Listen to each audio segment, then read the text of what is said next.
Hi, this is Matt Summer TV. If you haven't watched Green Bones yet, Do not watch this.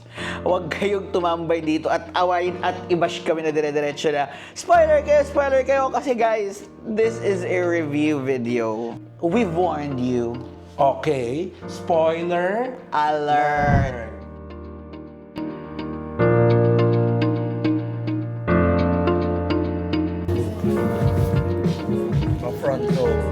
Front row seat talaga. Green blood. Ikaw naman. Yes! So, we're very honored to have the presence of the four out of a lot of filmmakers making this movie. But let me do a rundown of the awards. It got Best Picture, Yes! Best Actor, Best Supporting Actor, Best Screenplay, Best Child Performer, and Best Cinematography. And si Derek Z.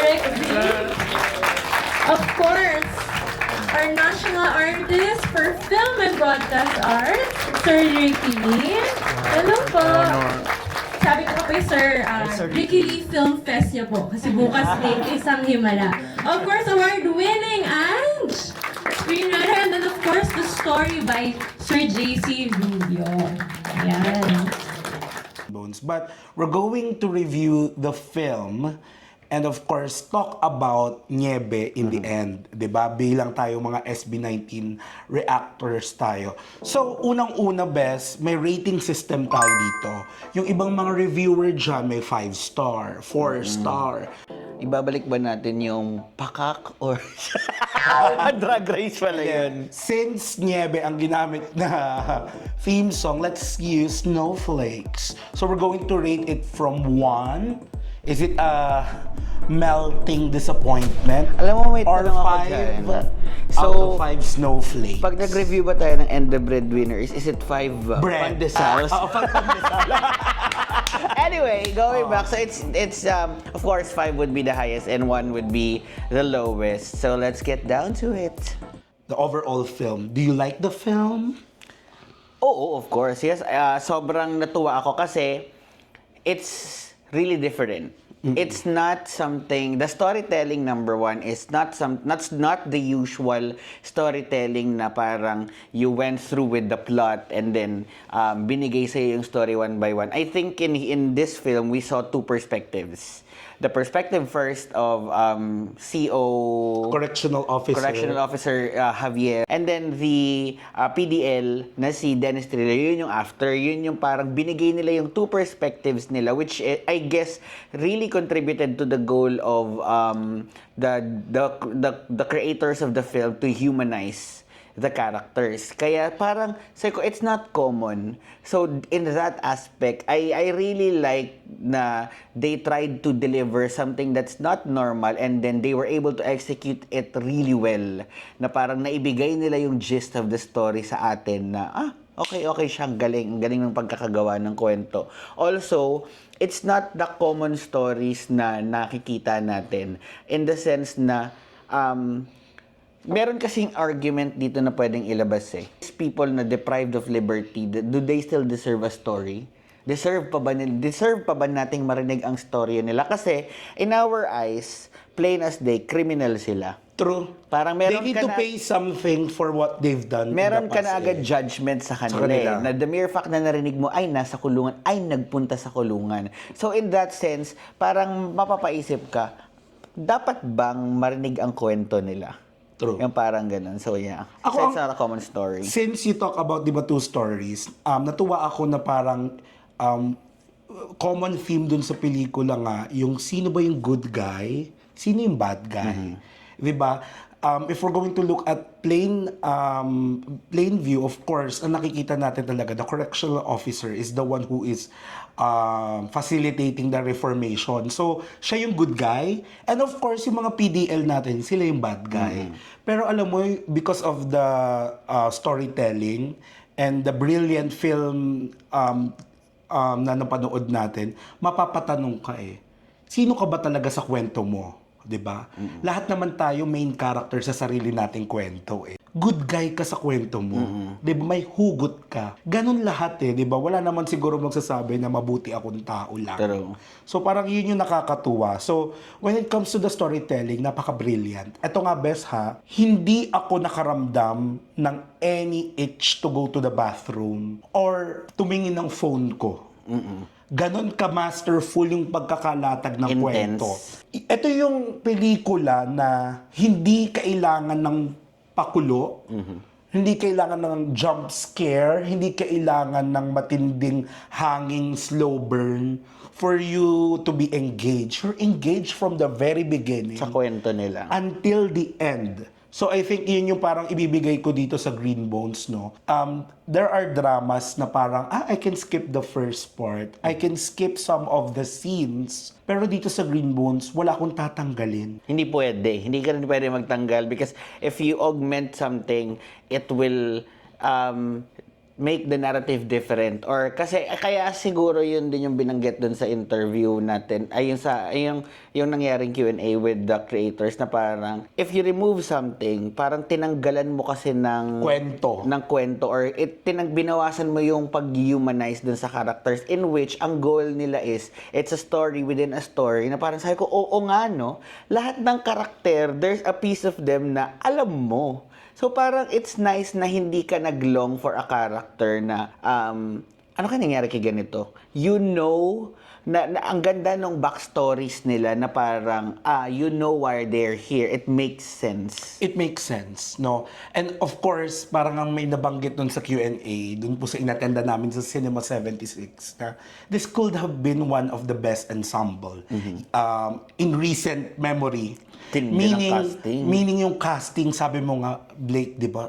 Tindi ng mga Hindi ko kasi artista, mga veterano. Ang alam mo lang kasi is Dennis Ruru. Kumbaga ever since yun yung hindi kasi ako nakapanood ng may nakita akong trailer pero parang hindi kasi given ng sobrang highlight. So, lumabas si Miss Alessandra De Rossi parang bigat. Oo, ako rin. Di ba siya, kumbaga, multi-award winning actress din ito si, Oo, true. Tapos, isa kalsado, parang sabi ko, ang tindi pala ng casting nitong mga to. True. At yung mga gumanap ng mga correctional officer, Wendell, eto talaga, nung lumabas si Sir Wendell, may pag-ganon akong naramdaman. Hindi, pero ito kasi yung maganda doon. Kumbaga, these are already big stars on their own. But, sabi nga nila, there are no small parts. There are only no small actors. Yeah, true. So parang regardless siguro of the role na parang kumbaga it could get in somebody's head especially with their stature. Isa Calzado, Alessandra De Rossi.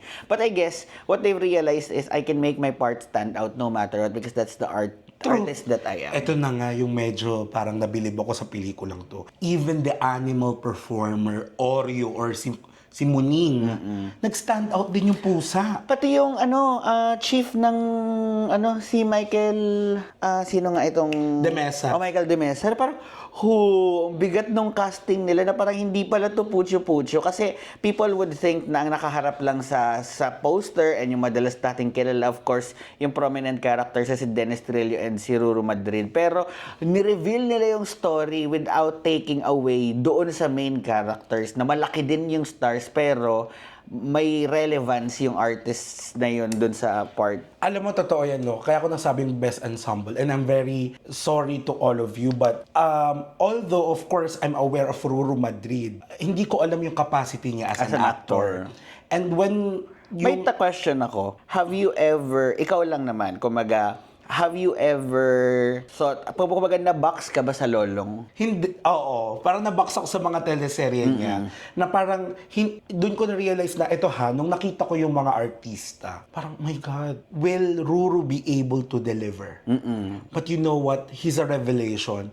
Sabi ni Meme Vices sa Gabi ng Parangal, I feel seen. Yun yung naramdaman ko kay Ruru. I've seen him in this movie. So let's talk about yung performance nung main lead and of course the supporting lead. I think ang medyo ako lang sa akin pananaw, pero that's the reality, no? Kailangan may lead role, may supporting role, which is Dennis Trillo and Ruru Madrid respectively. Parang ako naniniwala ko Ruru Madrid and Dennis Trillo co-starring in the top lead. Ay, actually, debate yan. Na parang, Ruru supporting, parang nung napanood daw Best- nila, parang parehas daw silang lead. I think ganito yan. Lead sila pareho, but in the aspect of the award-giving body, you need na maghiwalay sila. Kasi mas pag pareha silang ikakampanya for the top lead, mahahati yung ano. Ako naman, I didn't see it that way. Kumbaga, magaling sila both, but kung napanood niyo yung film, as the story progressed, lumabas na talagang ang lead at ang iniikutan ng storya ay yung character ni Dennis Trillo. Kumbaga, may storya din siguro yun yung maganda, may backstories kasi sila. So parang, ay, baka siya yung lead or baka ganun. So parang, pero you would know, from like, pag napanood mo ng buo yung film, kay Dennis umikot yung buong kwento. Bakit nagkaroon ng kwento? But it was Ruru's character na may dilema na may moral struggles, na parang meron siyang emotional depth. Yung may lalim yung kanyang karakter, na yung nuance performance niya yung makakapagpalabas at magiging susi upang mas lalong lumalim yung kwento ni Dennis Trillo. Siguro dyan tayo medyo magkaiba ng opinion. Kasi parang feeling ko, si Dennis ang trigger naman ni Ruru. Ni Ruru. At si Dennis din ang which is, I mean, the mere fact that we're talking about this, it only means one thing. They were able to successfully bring out yung stories nila. Kasi parang feeling ko, in the same manner na si Dennis, di ba, parang trigger siya ni Ruru. Trigger din siya ng mga kapwa niya preso. Na parang nagkaroon sila ng kwento and they make sense na gather niya yung group dahil sa kanya. True. Kung may bromance man, they are the best love team. As a real fantasy, ha? Ay, hindi. I'm just saying na best, kumbaga best yung kanilang duo. Nilang dalawa. Now, ayoko magbiro because this is a serious, alam mo kung sa Summer TV po, no? Nagpapaka-serious kami Kung may ngayon. bago pong nanonood ngayon, pwede panoorin niyo po yung ibang videos namin. Pero ito po ay parang Banters lang. nung nakita ko yung performance ni Ruru, may doubt ako sa simula na mapapanindigan kaya niya to Actually, until the totoo. end. Kasi kita ko talaga yung pinaninindigan niyang karakter Parang, Strong ako. strong ako, 'di ba? Meron akong moral compass and integrity as a correctional officer and someone na may childhood trauma. Paninindigan ko to. Sabi ko, mapapanindigan nga kaya niya yun until the end. And he did. Wonderfully acted. Yes. One of the best cast. Characters were well thought of. Well thought of. Now, of course, pagdating sa artistry ng pelikula, since Best Picture ito, gusto ko rin i-commend yung universe na binuo, which is the universe ng San Fabian. Na apparently shot in multiple locations. Shot in multiple location. So, it's a universe na kinreate ng mga filmmakers. Galing. Galing. Nangungusap yung set locations. Nangungusap yung production design. Nangungusap yung, parang ako nakikita ko, grabe, eto, nag-i-exist ba tong mundong to for the PDLs? Na grabe, parang malaking parte ng pelikula yung kanilang set location. True. Let's talk about briefly best yung thematic, no, yung theme nito na parang redemption, morality, and of course yung human transformation or reformation. The wonderful thing about Green Bones is that kumbaga, yes, they had their backstories, but sobrang galing ng pagkakasulat ng mga linya nila na dun sa mga linyang binitawan nila, nag-gets mo agad ang perspective nila, especially with Ruru na parang mahanap kayo ng hustisya para sa inyo. Paano yung biktima? May hustisya. True. Parang ang galing ng pagkakabitaw ng mga linya, na parang pagkabitaw nila ng linya, may capture ka kagad. It didn't need too much words or too much stories. Yes, they had their stories, pero it was generalized or summarized ng mga linyang binitawan ng mga karakter. What I like about the story, props to Sir JC, and of course how it was written is that parang na-capture niya yung lalim, and of course somehow it is reflective din sa atin, sa society natin, na parang, oo nga no, may kwento. May kwento tong taong to. May kwento bawat Tao. kalaboso. May kwento talaga sila na parang you keep on reflecting while watching the film. And of course, it was able to transcend or masyadong naiparating sa audience yung raw emotions. Yung lalim ng mga bawat character na parang amazed na amazed ka. No, na parang no acting. Yun yung dating sa akin eh. Parang hindi ko nakita dito si Royce Cabrera. Nakita ko dito yung karakter niya. Mas So, nangibabaw yung karakter niya kaysa sa yung sa pagkakakilala mo sa kanya outside the film. oo. And I think one aspect here is yung ako ibabalik ko lang ulit yung sa visuals ng film. Now I understand why it won Best Cinematography. Because, alam nyo, underrated sometimes yung halaga ng Best Cinematography. Iniisip ng iba, ito ba yung magandang drone shot? Ito ba yung may magandang crane shot? Yung magandang mga movement ng camera? And nakikita mo siya in a sense na technical. True. This is a Technical Excellence Award na ibibigay mo yung Best in Cinematography because ang galing lang ng pagkaka-camera works, and that's it. But this one, the best in cinematography ng Green Bones is part of the actual backbone of the film. True. If hindi maganda yung cinematography, I don't think maire-relay sa audience yung dapat maire-relay. True. Apparently, ito pala ay ginawa nilang universe, which is San Fabian. Yeah. Kumbaga, hindi po siya existent na yung place as a whole. Can you just imagine if sa city jail ang eksena? It will have a different feel. Parang kung sa city jail yung naging eksena, you would have expected riots. Yes. You would have expected yung hierarchy ng mga True. preso. Parang hindi ganito yung emosyon na maibibigay sa atin ng Green Bone. So, congratulations din dun sa nag-best in cinematography. And of course, medyo lumabas lang tayo best sa performance noong correctional officers and yung mga PDL. Lumabas tayo doon sa mga backstories. For me, deserve nung bata si Miss Sienna.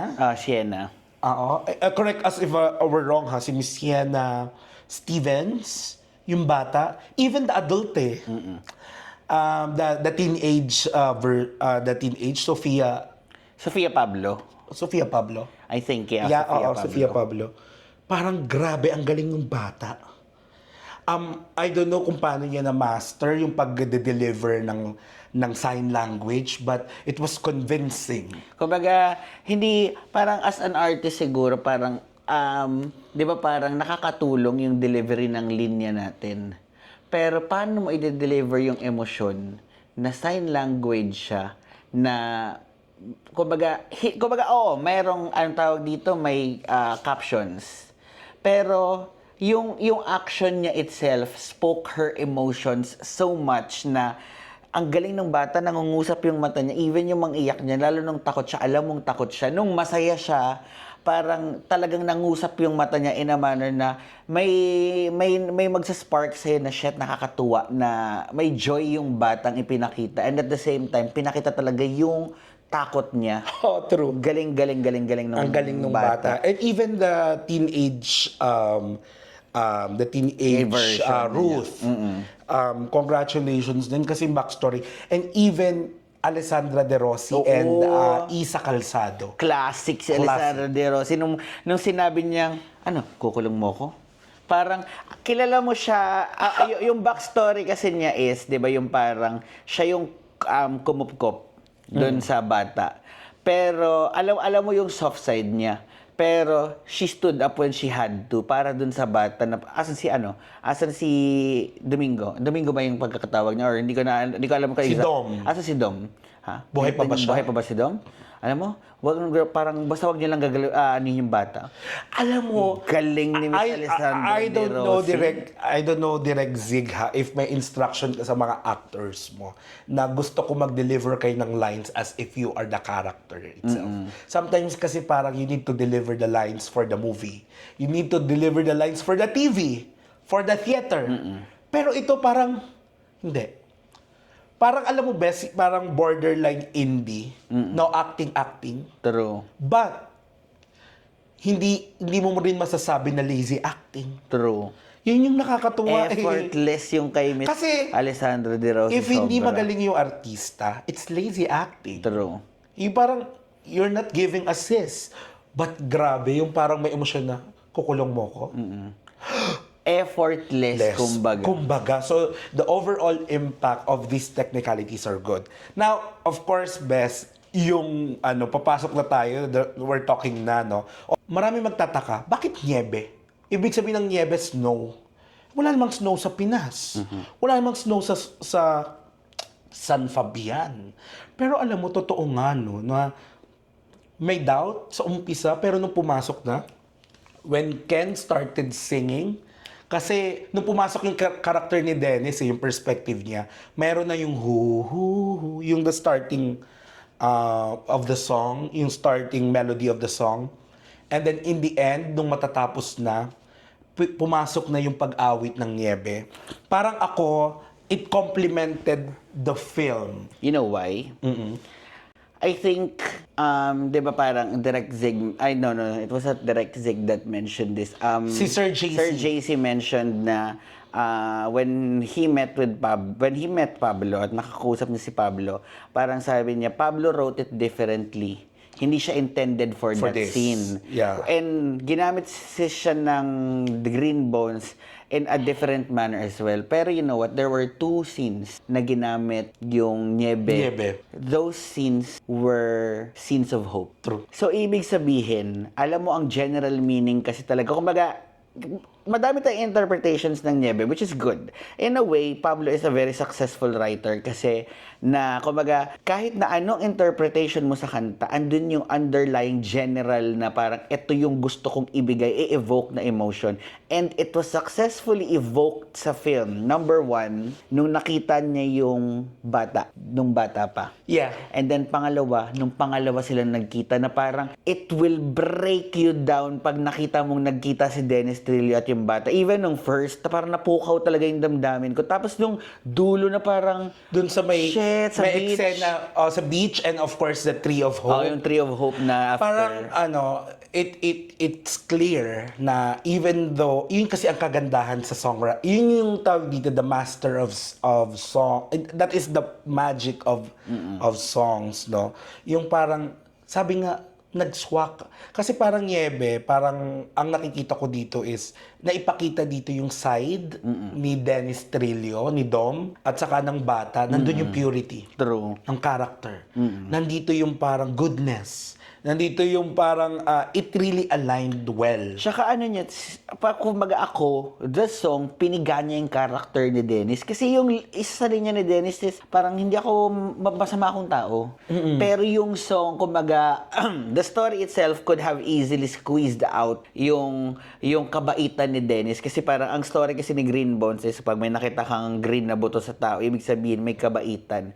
Hindi naman nakita talaga literal yung Green Bones eh. Pero ang nakapag-squeeze ng moment na yun ay yung song na ito yung kabaitan ko na parang regardless of anong nagawa nung karakter ni Dennis in his life, in his past life, even yung hindi niya nagawa na kinakulong niya, na-squeeze out mo yung totoong kwento, yung totoong hope, yung totoong goodness ng karakter ni Dennis. Niebe, while Sir Dennis Trillo was impeccable when of his acting kasi parang ang brusko niya pero alam mong soft-hearted siya na hindi pilit yung manner but Niebe was able to amplify the situation alam mo, more. Kinikilabutan ako kasi if you watch the Kasi film, hindi ka kinilabutan. Ikaw ay tumibok ang puso. actually po, nung nanonood ako, nag-a-alarm yung smartwatch ko. Yun pala parang irregular na daw yung heartbeating. Kasi nung pumasok yung niebe, best, di ba parang kung maaalala mo, parang introduction ng character ni Dennis meeting his niece, which is Ruth. Pivotal to sa kwento. Parang there's a renewal. Sabi nga ni Dennis in one of the scenes, I think brilliant scene is hindi ako mabuting tao. Masama akong tao, di ba? True. Even yung sinulat niya sa ano Yun yung sa end. maging mabuting tao. Oo. And then of course, in the character of Ruru, yung parang nagkameron na siya ng clarity. Nagkameron na ng reformation din sa kanyang conviction, and of course yung kanyang paniniwala. And then nabuksan nga yung parang mensahe niya, yung kanyang parang healing na maging mabuting tao. Doon talaga pumasok yung Niebe. Parang sabi ko, grabe itong kantang to. Na-amplify niya talaga yung situation. Lalo na yung, actually, hindi nga lang yung meaning ng song eh. Yung hums pa lang nila. Hum pa lang. Ay, yun yung powerful, no? Kasi parang also I heard with the other film, ang isa sa mga naging take away nila isa sa malaking factor nila is yung mga hums nila na wala namang lyrics. Pero bakit may emotion kang nakukuha?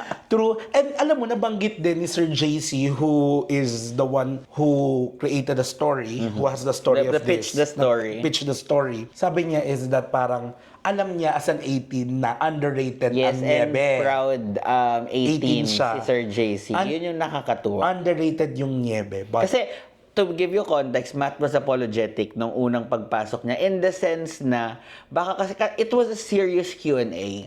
Akala nga namin we are in front of a national artist, and then sa totoo lang, baka mamaya ang petty nung rason na pagpunta namin. Kasi alam nyo naman. So yun lang naman, that's the reason why he apologized na parang hindi po ito yung hindi lang ito yung sole intention namin. In a crowd of really smart, yung mga intellectual people, baka mamaya, ang petty nung pagpunta namin na SB19, no. Hindi lang naman po yun. It was a great part. But, we ended really appreciating the film na na-amplify ng sobra ng Niebe. So, yun naman yung kaya nag-aano siya na una. But Sir JC, nagulat nga ako na parang akala natin, you would think na song lang ang na-appreciate nila. But no, they appreciate the group. That's how professional SB19 was.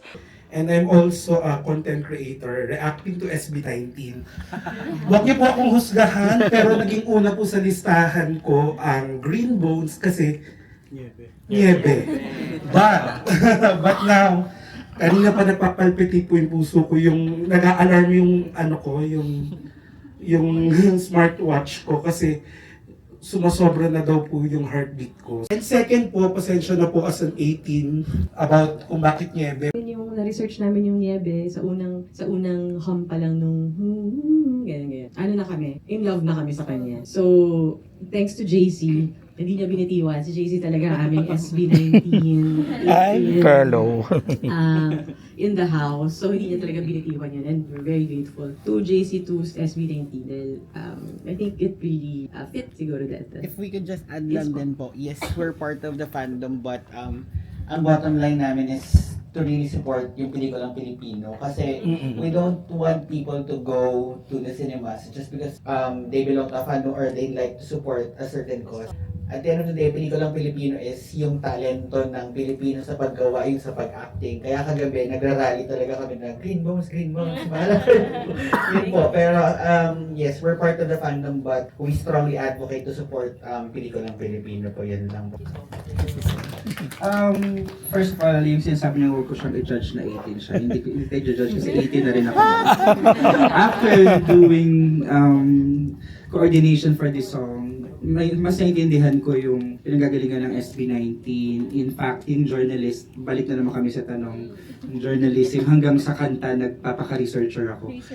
Kung ano bang saan ba galing yung Niebe na song. Kasi sinasabi na rin naman ng fans na hindi siya, medyo underrated siya, unlike the other songs. And parang sobrang saya nila na nabigyan ng chance ngayon. Yes. Yung Niebe, parang ganun yung sinasabi. Na-discover ko na healing song daw siya ng mga nakababata ngayon, nakababatang generation na pag ina-attack sila ng anxiety or hindi sila makatulog. Pag pinakinggan daw nila tong song na to, nakakalma sila. So sabi ko, parang malalim yung emotionality nitong song na to. So parang bagay talaga siya. And yung hum na kinakanta, hindi ko na makanta, namalat ako sa awarding.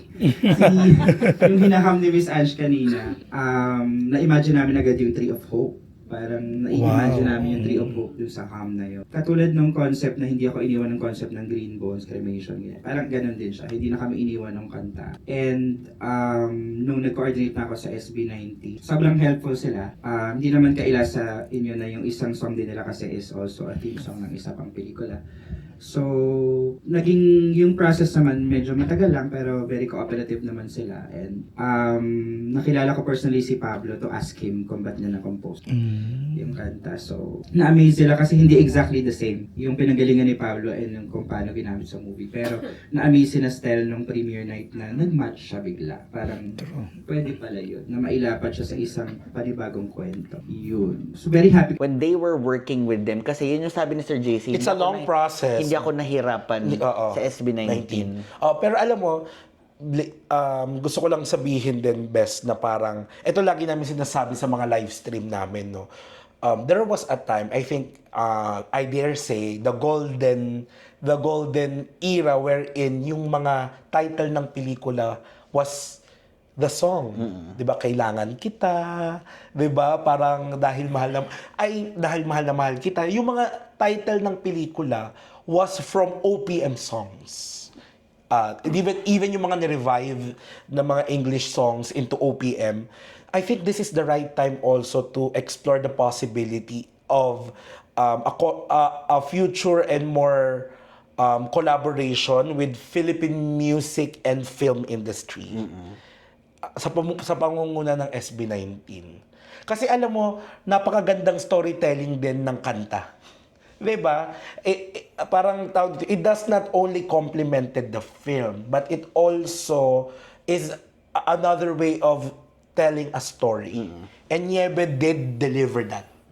'Di ba? Alam mo talagang, guys, hindi ako umiiyak pagkasama ko si Blake. And pinaninindigan ko na hindi dapat ako iiyak kasi andyan si Blake. Pero may tears dito sa gilid. Diyos ko, hindi nakaka-strong ng personality yung mga ganun-ganun siya sa gilid. Though not, in fairness naman, naluha ako. But, Naluha ka ba? Hindi, medyo nag-backtrack siya and I will tell you later why. Of course, ganito.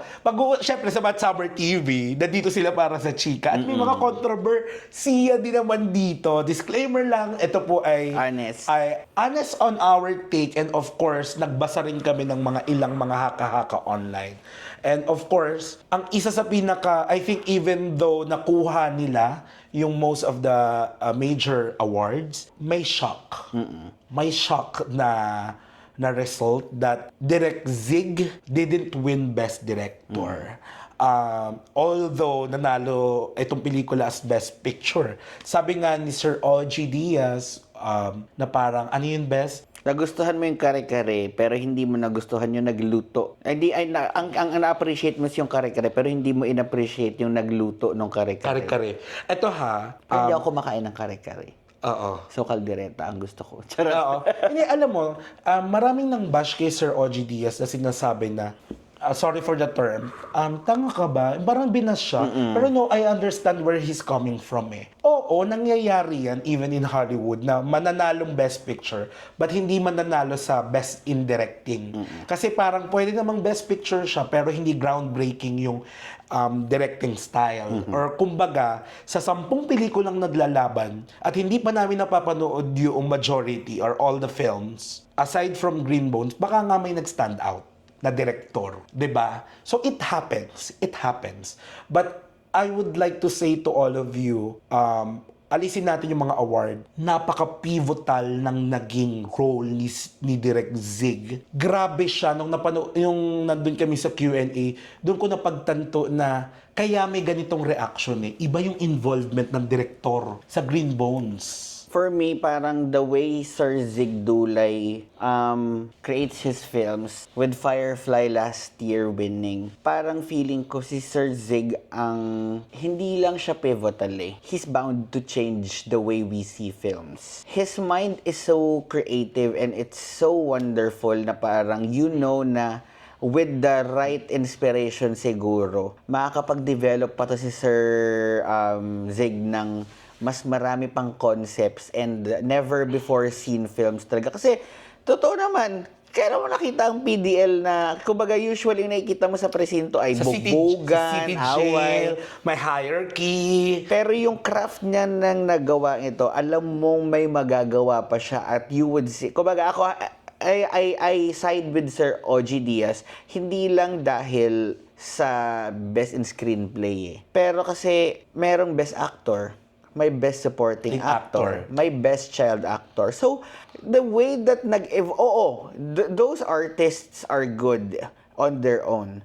Pero imaginein mo yung 3 Grand Slam na yun, napalabas mo yung emosyon na yun as a director. Tapos, I don't know how Sir Zig works behind the cameras, kung paano niya ini-evoke yung emotion. We don't know the process kasi we haven't seen it. Pero, the mere fact na hindi lang isang karakter yung napalabas mo, you were able to successfully deliver 3 characters, Grand Slam, big awards. I think that should account for something. Oo. I think best, no, siguro din, doon sa mga nagsasabi, baka lang hypothetically, baka mamaya yung mga hurado, and this is just an assumption, no, is looking for an innovative and standout directing style. But remember, it's a directing choice. It's a creative choice na ginawa ni Direk Zig kung bakit ganito yung pelikula. He could have employed mga pakulo. He could have employed mga kakaibang innovation sa pelikula, but it could have ruined the film. So sometimes, you as a director, you need to have that discipline na although I can explore other things, maybe I will resort to this directorial decision. Pero best innovative na nga siya in the sense eh. Yun nga eh. So parang yun talaga yung medyo, yun nga, I haven't really seen the rest of the films. film. We're yet to see it. But ako, with or without the award, Sir Zig Dulay is one of the greatest directors na nag-exist sa generation na to. Ngayon.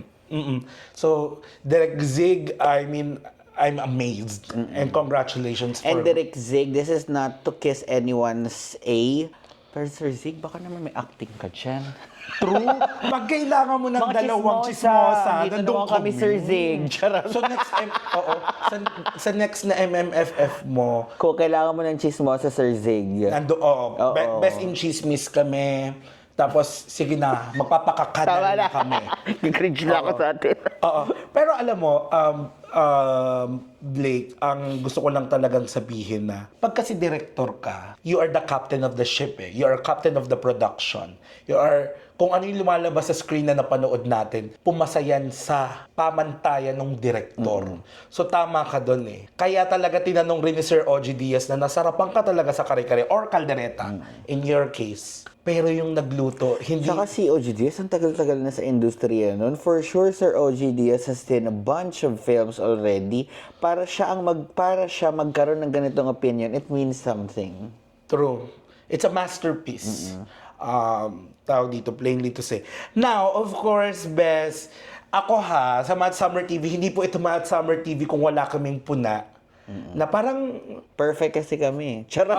Charot lang. Dito sa Mad Summer TV po, nakilala kami na kung magre-react kami sa SB19. Generally naman. Sinasabi namin kung ano yung feeling lang naman natin. Not necessarily we are correct, but ito yung na-feel namin. Ito yung, not really negative criticism, but yung feeling natin na parang lack. What you wish could have been done differently, I guess. Yeah. To put it that way. You first. Ako siguro ito. Kaya ako sinabi na nag-backtrack yung luha ko is, ang ikli ng moment ni Dennis pagbalik kasama si Sofia Pablo. Si Sofia Pablo. Na parang, inudge nyo ako for that moment eh. Oo, parang yun yung build-up Yun yung gusto kong parang, alam mo ba to the point nga na parang sabi ko, actually nasabi ko to sa film, nung tumatakbo si Ruru at si Dennis, may mamamatay sa dalawang to. Hindi ko alam kung sino, pero may mamamatay sa dalawang to. Tapos pero, So, Bes, hoping ka nga, yun yung sense ng film eh. So, kung bigyan nyo naman tayong moment sa amin na, bigyan nyo na yung moment sa amin na magtagal na magkasama yung dalawa, na parang pigain natin ng pigain kasi gusto kong maluha doon sa moment ng dalawa. They could have, kasi of course, not really giving everything or yung sobrang spoiler, pero while yung may reunion, may nangyayari kasing isang subplot Oo, na, subplot. na mahalaga. Which is parang na-take away niya agad. Which is, I understand, pero parang siguro na-edge ako ng masyado dun sa Hope na, tas nung binigay sa amin moment, tas tinanggal din kagad. So parang, napaluha ako na, alam mo kung ako yun, huwag ka na bumalik, please lang, huwag ka na bumalik. Pero yun, in that manner, successful naman. Pero kung ako lang, parang sana nabigyan pa ako ng more moments na dun sa dalawa. Kasi yun yung in-edge. Tapos, yun nga, happy ending siya pero masakit pa rin siya. May sakit ako naramdaman dun sa emotion na parang I saw a father figure din kasi talaga kay Dennis Trillo. He wasn't the father per se, but parang nakita mo talagang yung responsibility na tinake niya, which is hindi nga niya nagawa fully eh. Kasi 'di ba, I mean kung napanood ninyo, hindi niya nagawa fully pero given the time that they spent, alam mong alam mo yung kumaga, nag-cling on ka dun sa hope na magiging tatay to nung matatayo siyang ama nitong bata, parang gano'n. Doon kasi sa latter part of the film, parang it's a build-up. Of course, it's a build-up and parang medyo naging, alam mo yun eh, hindi siya slow pacing per se, pero biglang parang Paspas. nagpaspas tayo dun sa dulo. Parang we're trying to come up na with the ending. Parang, it's time to wrap up things. It's time up na parang tapusin nyo na yung mga nararamdaman nyo because we need to go to the ending. Parang ganun lang yung na-feel natin, dalawa, di ba? Pero alam mo, Bes, kung ano lang yung pacing issue, it's forgivable naman with the overall impact of the film. Parang, nung una nga, ang criticism ko dito, ba't parang masyadong narration? Kasi parang may mga pelikulang ganun eh, parang nag-over-depend yung pelikula sa narration. Pero alam mo, after watching the whole film and yung message na i-deliver niya, it's vital. No? Hindi siya parang, kailangan nating i-narrate para... It's vital to the storytelling process. True. Kasi parang gusto ko dati, I could have wished na subtle na lang sana. Subtle acting. But remember, it's a choice. Ito yung napili ng mga filmmakers natin. And it worked in the end. Kasi kung ito is art film na maraming hindi mas makaka-appreciate, wag tayong mag-narrate. Daanin na lang natin sa acting. Subject to interpretation. To interpretation, di ba? And then bahala na yung mga actors to work on their own. Di ba? Parang bahala na kayo. Facts kasi siya eh, kasi it's driven by facts in the sense na the facts actually are the things that humanizes their characters. Oo. So, now, ang akin lang, yun na lang yung commentary ko. No? The pacing could have been better. And of course, I think meron lang silang constant consideration dun sa niche na parang may audience na dapat makikater lahat. Makikater lahat ng audience. Kasi this is a film fest entry eh. I think nandun yun in their mind eh. Hindi sila gumagawa na parang Pero may tanong pala ako. ipapasok ko to sa Cannes, ipapasok ko sa Venice. Parang MMFF yung nakikita nila na And then may question pala ako. Medyo may hindi pala ako super na-grasp or hindi siguro na... Ewan ko kung na-miss out ko lang, sa best ko lang naman yung film. Yung biglang tumawa si Dennis sa... Di ba nahuli na siya? Parang, hindi kasi siya outright sinabi na parang, di ba parang ang tawag sa kanya nung una ay... Baliw, baliw... something na ganito to that aspect. Dom Saltik. Dom Saltik. Na parang, hindi niya kasi alam na maglalaro siya ng long card eh. Kumbaga, yung previous warden yung nagsabi kasi sa warden, hindi ko alam kung warden pala, sorry. Yung previous na may hawak ng presinto, yung nagbigay sa kanya ng pass na So, hindi ko magets bakit siya tumawa. Sa totoo lang, hindi rin siya under the influence na nung time na yun eh. So, parang it would have made sense kasi kung yun yung way niya na makalabas. Na parang gagamit siya ng, anong card to? Mental card. Kasi di ba, kumbaga arguably in the PDL, kumbaga, isa ito sa mga napag-uusapan na parang, yung iba ginagamit na, ang tawag dito, ginagamit na alibay yon kaya nila nagawa. Pero parang hindi ko talaga, or baka sa character na parang kaya hindi nyo makita ngayon yung bata. Kasi di ba yun yung unang plot? So parang yun yung part lang na medyo na-confused pala ako na bakit kaya tumawa si Dennis? Ako naman, ang sa akin, ang dating ko dyan, yung complexity na lang eh. Sometimes Blake, if you're Ako, I don't know about you, pero ako minsan natatawa ako sa sitwasyon eh. So parang feeling ko, expression na lang yun na parang, what is happening? Hindi kasi may trinay siyang konektahan eh, na hindi siya totally what's happening eh. Yung tinawag siyang domsaltic, na parang may gusto siyang i-reach, Okay. pero hindi nila na-progress ng story. Remember, may establishing na mga shots sa umpisa na parang made us believe na siya talaga mamamatay tao. Made us believe na siya talaga yung pumatay at domsaltic siya. I think it's ano na lang, parang they employed anong tawag dito? Parang Para to justify oo. yung unang tawag. Feeling ko nag-employ na lang sila dyan ng parang Siguro hindi lang sa akin na ano yung insanity case na yun, na parang hindi siya ano sa akin kasi gets ko na. may insanity Yung may parang, tama, may ini-employ kasi sila dyan na parang may pagka-insane siya, pero parang Hindi naman- naka-left hanging. hindi naman nag fully realize yung ganong plot na parang yun lang is siguro. Hindi nila na, walang loose end. Oo, parang hindi fully realized yung plot na yun. But anyway, Now, Bes, of course, gusto natin sabihin with the leadership of course, GMA Films. We love GMA. Kapuso. Charot. And of course, with the leadership then, of course, of Direk Zig Dulay. Congratulations, Green Bones. Now, for our verdict.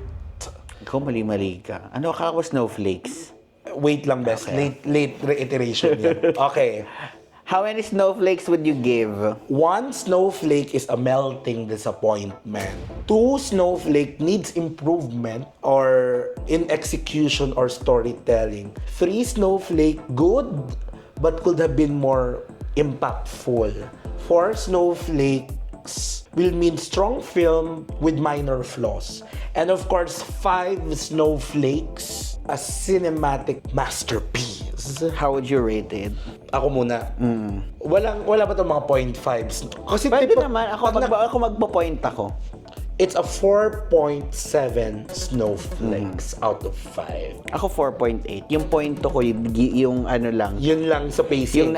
Yung 1, yung 0.1 siguro yung edge, parang yung 0.1 pala na edge ako na parang gusto ko pa. That's my personal wanting, and yun nga yung hindi na-explore yung insanity ni Dom Saltic, na parang bakit pa ipinasok in the first place? in the first place? Okay. Okay. Galing. Sir Zig, sobrang love na love ko tong film na to. Hindi ako usually nanonood ng mga ganito sa totoo lang. Kumbaga, ako as a person, I'm more deployed sa mga case courtroom scenes. Hindi yung humanizing ng character, pero ako dun sa exchange of lines. But this successfully evoked emotions. Parang, inis ako bakit di nakita si Dennis nang matagal sa kayong bata. Na parang, saglit na nga lang. Tapos yun, pero ang galing. Na-evoke niya yung emotions na yun.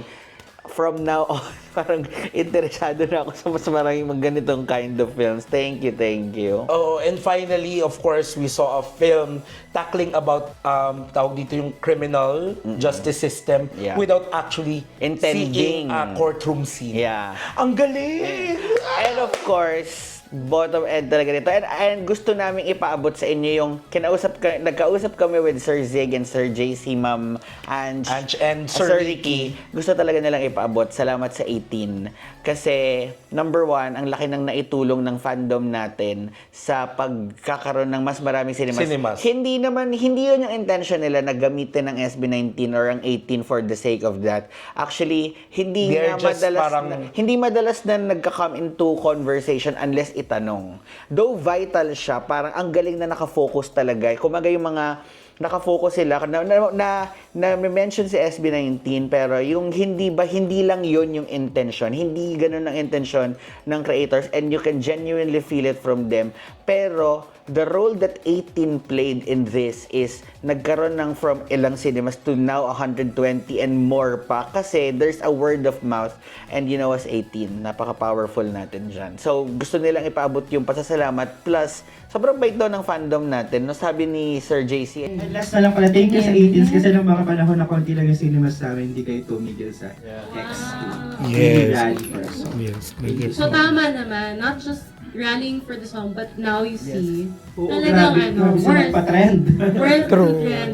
Sabi mo nga, Blake, diba, when you interjected dun sa Q&A na parang, as 18, of course, we support SB19, but we're here to support Pelikulang Pilipino. At And alam mo, sana kayo din. ako isipin na it's a dying industry. It's not. It's just in a challenging times right now with streaming and of course, Netflix. Pero, alam mo, Blake, I think this will also lead SB19 with 2 MMFF entries for other filmmakers to see the underrated songs of SB19 to be used as a film soundtrack. Sana magkameron ulit ng marriage collaboration ang Philippine music industry and the film industry. Kasi alam mo tayong mga Pinoy, we take so much pride in OPM. Now we take so much pride in P-pop. Diba? Baka it's time. Alam mo, bottom line ng sinasabi niya, ang Pinoy mahilig sa collab. Anyway, thank you very much. Napakaganda nitong film na to. Maraming salamat sa pakikinig sa aming movie review. We're not pros. Hindi nga kami makaklasify as cinephiles. Pero we love the film. And We love the art. We're inspired na Yes. kung gusto nyo, may mga ganda pa kaming from time to time, nagja-jump ang Mad Summer TV sa mga... Miss Annette, invite niyo naman kami sa script reading. Charot! Dami niyo, Miss Annette. Anyway, thank you very much for tuning into Mad Summer TV. This has been a review of Green Bones. I'm your sugar spice and sometimes nice. My name is Blake. And this is Kuya Matt. Bye!